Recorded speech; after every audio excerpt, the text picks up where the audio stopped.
First రోజే books uniforms government school students కు అందజేసిన ప్రభుత్వం 11,65,995 మంది విద్యార్థుల కోసం అందుబాటులో నోట్బుక్స్ రాష్ట్ర వ్యాప్తంగా తెరుచుకున్న బడులు. ఇది బాగానే ఉన్నది, వీళ్ళకి ఇచ్చినందుకు సంతోషమే. వరంగల్లోని ఒక ప్రభుత్వ పాఠశాలలో బుక్స్ యూనిఫామ్స్ తో స్టూడెంట్స్. ఈ వార్తలు ఎంత నిజం ఉన్నదో తెలియదు కానీ మనం ఫీల్డ్కు పోతే తెలుస్తుంది. కానీ ఒకవేళ ఇస్తే సంతోషమే. కానీ ప్రైవేట్ స్కూళ్ళ దందాన్ని అరిగట్టని దమ్ముంటే ఎల్కేజీ పిల్లగానికి డొనేషన్ ఆట ₹1,00,000 ఆట, ఎల్కేజీ పిల్లగాని ఫీజు ఆట ₹50,000 ఆట, ఎల్కేజీ పిల్లగానికి స్కూల్ బట్టలు, బుక్కులు, టై, బ్యాచ్ అన్నీ ప్రైవేట్ స్కూల్లో ఇస్తుందట. బయట కొనుక్కోవద్దట. బయట కొనుక్కుంటే మా స్కూల్లో అవసరం లేదు అని వెళ్ళగొడతానట. అట్లా ఒక్క రోజే నువ్వు ఇక్కడ ఫస్ట్ రోజు బాగా రాసుకున్నావు.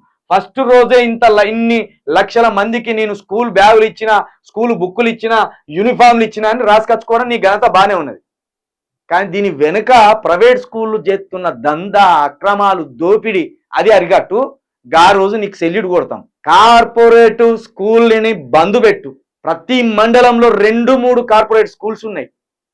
వాళ్ళ దోపిడీ స్కూల్ బ్యాచ్ల కాంచెలు మొదలవుతాను.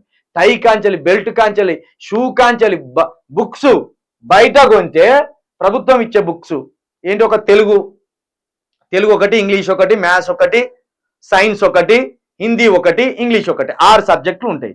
6 సబ్జెక్టుల టెక్స్ట్ బుక్, 6 సబ్జెక్టులకు సంబంధించి 6 టెక్స్ట్ బుక్సే కదా. వీటికి అడిషనల్ టెక్స్ట్ బుక్స్ ఇస్తారా వీళ్ళు ప్రైవేట్ స్కూల్లో? ఇక ఈ 6 సబ్జెక్టులకు 6 బుక్కులు సరిపోతాయి. 6 సబ్జెక్టులకు 6 బుక్కులే. హోంవర్క్ ఒకటి, క్లాస్ వర్క్ ఒకటి. వీళ్ళు ఏం చేస్తారు? 30 నోట్బుక్స్ ఇస్తారు. ఆ 30 నోట్బుక్స్ ఒక్కసారి కొనుక్కోవాలి. ఒకప్పుడు మనం చదువుకున్నప్పుడు ఒక నోట్బుక్ ఒడిచినాక ఇంకొక నోట్బుక్ కొనుక్కునేది. ఒక్క నోట్బుక్ అప్పుడు మేము చదువుకున్నప్పుడు ₹10 నుండి ₹7 ఉండే పెద్ద లాంగ్ నోట్స్.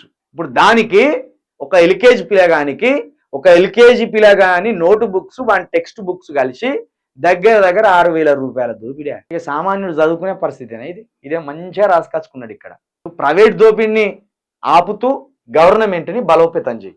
అప్పుడు మంచిగా ఉంటుంది. నీ పాలన నిజంగా సక్సెస్ అయిందా, ఫెయిల్ అయిందా తెలుస్తుంది.